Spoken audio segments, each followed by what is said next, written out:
వరకల్లా మాట తప్పమనుకొచ్చిండు సీఎం రేవంత్ ఎక్సులా. గ్రూప్ 2 పడే తట్టే కొడుతుందట వాయిదా. పోస్ట్ పోన్ చేయాలనేటోళ్ళకి అయితదో ఫాయిదా. స్విగ్గీ జొమాటోల మందు డోర్ డెలివరీ ఆ 7 రాష్ట్రాలలో తీరినట్టే మందు బాబుల వర్రి.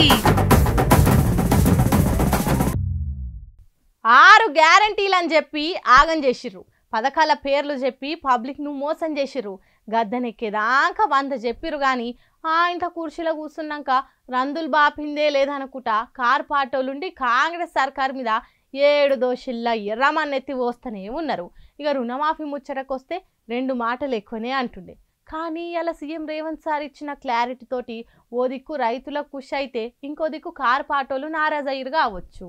ఏమాయ రుణమాఫీ ఏందాకొచ్చే ముచ్చట కురిశెక్కంగానే ఇస్తాము అని అన్నారు. కుదార్థంగా ఉన్నారు ఇప్పుడు అని అనుకుంటా ప్రతిపక్షాలు కాంగ్రెస్ సర్కార్ మీద కన్నెర చేసుకుంటా కామెంట్ చేసిన ముచ్చట్లు అందరికీ ఎరికే. 15 ఆగస్టు లోపల చేయకుంటే ఇంకా ఘోరంగా రోస్ట్ చేస్తాము అని అనుకుంటా మోస్ట్ వైలెంట్ వార్నింగ్లు ఇచ్చారు కూడా. ఇక పంచాయతీకి పడదపడేస్తట్టు రుణమాఫీ మీద రైతులకున్న రందులు బంద్ అయ్యేటట్టు అసలు ముచ్చటను ఎక్స్లో రాసుకొచ్చిండు సీఎం రేవంత్ రెడ్డి. రుణమాఫీ మీద సర్కారు సోమవారం నాడు గైడ్ లైన్స్ జారీ చేసింది. రాహుల్ గాంధీ ఇచ్చిన మాట కట్టుబడి 15 ఆగస్టు లోపల 2 లక్షల రుణమాఫీ చేసేందుకు సర్కార్ రెడీ అయింది. ఎంత కష్టమైనా ఎంత భారమైనా ఒకటేసారి రుణమాఫీ చేస్తామని అనుకొచ్చిండు. అన్నం పెట్టే రైతును అప్పుల ఊబికెళ్లి బయటికి గుంజేసి ఆశల సాగు దిక్కు నడిపించేది రుణమాఫీ పథకము. రుణమాఫీ అమల్లో ఫస్ట్ పని కేబినెట్ ఓకే చేసుడు, అటంగా ఏ తీరులో అమలు చేయాలనే రూల్స్ పెట్టుడు. మా ప్రజాప్రభుత్వం చేసే ప్రతి నిర్ణయంలో రైతు సంక్షేమ కోణం ఉంటది.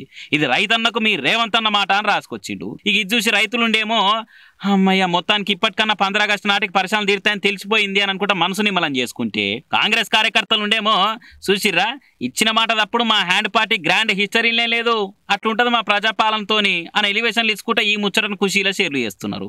మరి నిజంగానే అన్నట్టే ఆయనతో రుణమాఫీ చేస్తే ప్రతిపక్షాలు పంచాయతీ చేస్తేందుకు పాయింటే లేకుండా పోతుంది కాబట్టి చూడాలి అప్పటి వరకు ఏమవుతుంది అనేది.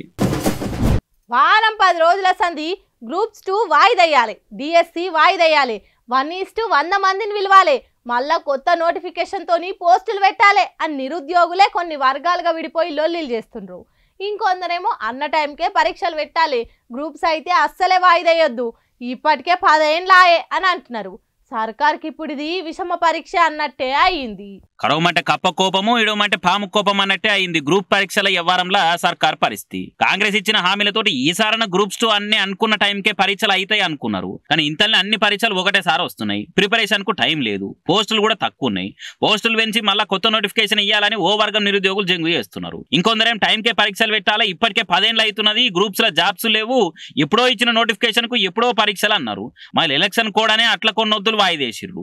మళ్ళీ ఇప్పుడు వాయిదా అంటే మా పరిస్థితి ఏంది అని ఇంకొంతమంది నిరుద్యోగులు బుగులు పడుతున్నారు. అరే పక్క పంటున్న ఆంధ్రాల గ్రూప్ 1 గ్రూప్ 2 ఎంత చక్కగా పెట్టిరు, మరి మన కాడోళ్ళకి ఏమైతున్నది? అడిగిన వాళ్ళకల్లా వాయిదాలు వేసుకుంటూ పోతే ఎన్నటికి మా బతుకులు బాగుపడితే నెత్తి కొట్టుకుంటారు. కానీ నిరుద్యోగులు చేస్తున్న నిరసనలతోటి సర్కార్ బద్నాం అవుతుందని గ్రూప్ 2ని వాయిదేసే ఆలోచన చేస్తుందట సర్కారు. ఇప్పటికే ఉద్యమాన్ని బాగా పెద్ద చేస్తున్నారు.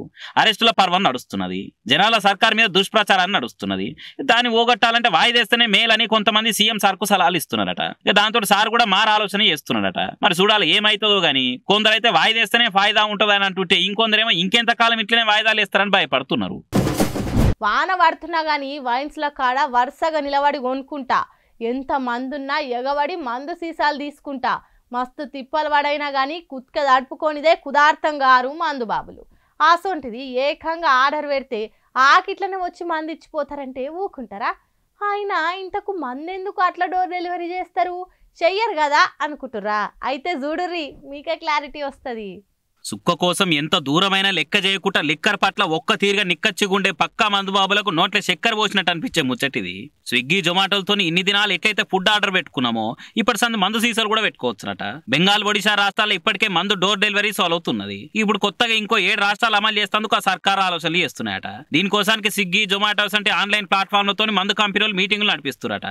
నేషనల్ మీడియాలలో కూడా దీని మీద మస్తు వార్తలు వచ్చినాయి. ఇక ఈ సాల్వ్ చేస్తే వైన్ షాప్ దాకా పోయి ఆ మందిలో జొర్రి మందు కొనుక్కొని మళ్ళీ ఇంటికి వచ్చుడు ఇవన్నీ తప్పుతాయి. జల్దీనే ఢిల్లీ, కర్ణాటక, తమిళనాడు, కేరళ, హర్యానా, పంజాబ్, గోవా వంటి రాష్ట్రాల్లో పైలట్ ప్రాజెక్ట్ కింద మందు డోర్ డెలివరీని అమలు చేయాలని ప్రయత్నాలు అయితే గట్టిగా అవుతున్నాయని టాకు. మరి లాభము లాసు అన్ని లెక్కలు వేసుకొని క్లారిటీ వచ్చినాక ఈ ముచ్చట మీద జల్దీనే నిర్ణయం తీసుకుంటారని వస్తున్నది. అయితే కరోనా టైంలో మహారాష్ట్ర, జార్ఖండ్, ఛత్తీస్గఢ్, అస్సాం సర్కార్లు అప్పటి మంది టెంపరీగా మందు హోమ్ డెలివరీలకు పర్మిషన్లు ఇచ్చినాయి. కానీ వైరస్ పురాగా బంద్ అయినాక తీసేసిర్రు. కానీ బెంగాల్, ఒడిశాలో మాత్రము ఇప్పటికి కూడా నడుస్తుంది ఆ సవలతు.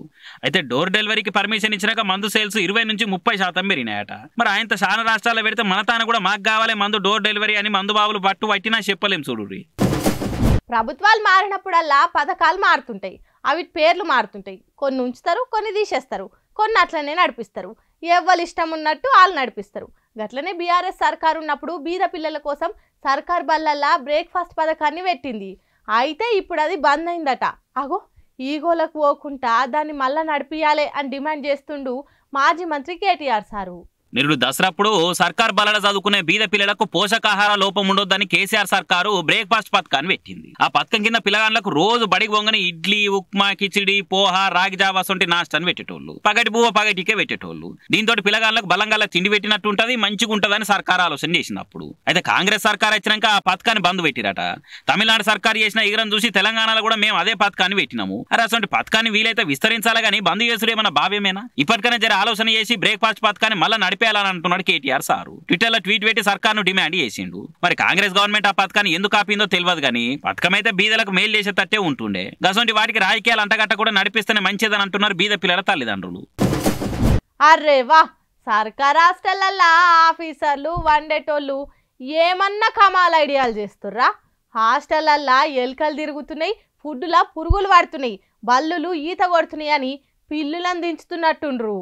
ఇగో హైదరాబాద్ జేఎన్టీయూ మెస్ లో ఎవ్వరం చూడరు ఏ తిరుగున్నదో. పిల్లలు తినే కంటే ముందుగానే పిల్లులు వచ్చి ఫుడ్ క్వాలిటీ చెక్ చేస్తున్నట్టున్నాయి. మన సంగారెడ్డి జేఎన్టీయూలో సుందెల్క ఈ చట్నీలో వాడి ఈత కొట్టిపోయింది కదా. మరి హైదరాబాద్ జేఎన్టీయూలో అసలు ఎలుకలు ఉండొద్దని పిల్లిని తెచ్చి ఇడిచినట్టున్నారు. ఇది ఇట్లా పిల్లల కంటే ముందుగానే ఫుడ్ క్వాలిటీని చెకింగ్ చేస్తున్నట్టున్నది. అట్లున్నది జేఎన్టీయూ మెస్ లో చక్కదనము. పిల్లగాళ్ళకి పెట్టే తిండి మీద గంత జాగ్రత్తలు తీసుకుంటారు. భోగాళ్ళ మీద మూతలు లేవు, క్యాంటీన్లో నీట్ గా లేదు. అరే రోజుకోకాడ పిల్లగాళ్ళకి ఫుడ్ పాయిజన్ అయి బెడ్ ఎక్కుతుంటే మరి విద్యాశాఖ ఆఫీసర్లకు ఏం భర్తలేదా? పట్టించుకుంటోళ్ళకి ఇట్లా తయారైతుర్రా? మరి ఎట్లా ఏం కథనో అనిపించబట్టింది. ఇంత అధ్వానం ఉంటారా ఆయనన్న? సర్కార్ హాస్టల్ అంటే మరి ఇంత చుల్కన్నా అని మస్తు గరం అవుతారు. ఆన్లైన్ లో ఈ వీడియోలు చూసినోళ్ళుగా.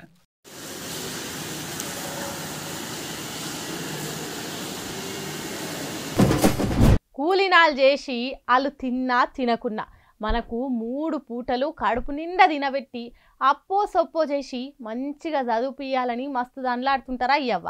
ఇక వాళ్ళకు మనం ఏం కొనియకున్నా సరే కానీ మంచిగా చదువుకొని బాగుపడితే అదే 10,000. అసొంటిది పిల్లలు మంచి మంచి కొలువులు సంపాదిస్తే అలా ఆనందం ఆపవశమవుతుందా? ఇగో ఈ అమ్మ కూడా ఆనందం ఆపుకోలేక కన్నీళ్ళు పెట్టుకుంది.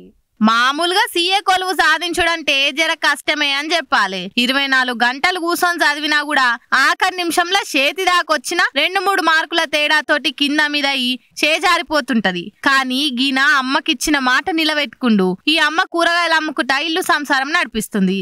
కొడుకు ఆసరైతాడని నమ్మకంతోని అప్పో సొప్పో చేసి సీఏ చదువు చదివిపిస్తుంది. అమ్మ కష్టం ఆయన మీద పెట్టుకున్న నమ్మకం అంతా ఒక్క పరీక్షతో నిలబెట్టుకుండుగా. ఇక ఈ వార్త అమ్మకి చెప్దామని సీదా ఆమె కూరగాయలు అమ్మే తానికి పోయి, అమ్మా నేను సీఏ పరీక్ష పాస్ అయినా, నీకు ఇక ఏ కష్టం రాకుండా చూసుకుంటా అని చెప్పుడే లేటు. ఎంబటే కొడుకును గట్టిగా అలుముకొని కన్నీళ్ళు పెట్టింది.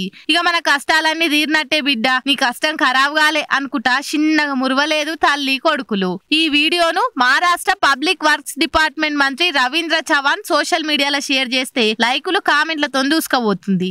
అందరు ఇట్లనే మంచిగా చదువుకొని అయ్యవ పేరు నిలబెడితే వాళ్ళకి అంతకంటే ఇంకేం కావాలి అనుకుంటా మాట్లాడుకుంటుర్రు. ఎవల్రా దేవుడు రాయిల లేడన్నది? టెక్నాలజీ పెరుగుతున్న కొద్దీ భక్తిని మూఢనమ్మకం లెక్క మార్చి ఎగతాళి చేస్తుంటారు కొందరు. అసలు దేవుడు కాదు ఉత్తరాయనే మొక్కుతారు మీరు అనుకుంటా ఎక్కిరిస్తుంటారు కూడా. ఇగో అసొంటోళ్ళు ఓ పారి కళ్ళు పెద్దగా చేసుకొని చూడుర్రి, ఆ 10 కానుర్రి ఏమంటారు? ఓ అమ్మలు అయ్యలు ఓ పారి అందరు కళ్ళు మంచిగా పెద్దగా చేసుకొని చూడుర్రి. ఇది ఏ సీరియల్ కోసమో సినిమా కోసమో వేసిన సెట్టింగ్ కాదు, నిజంగా జరిగిన ముచ్చట.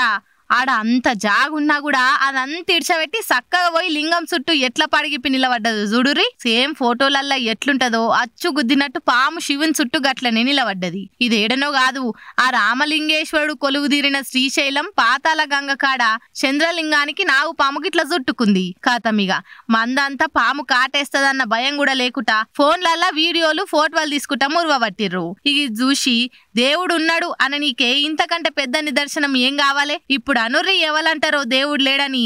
హరహర మహాదేవ శంభో శంకర ఓం నమ శివాయ అనుకుంటా కామెంట్లు చేస్తుర్రు సోషల్ మీడియాలా.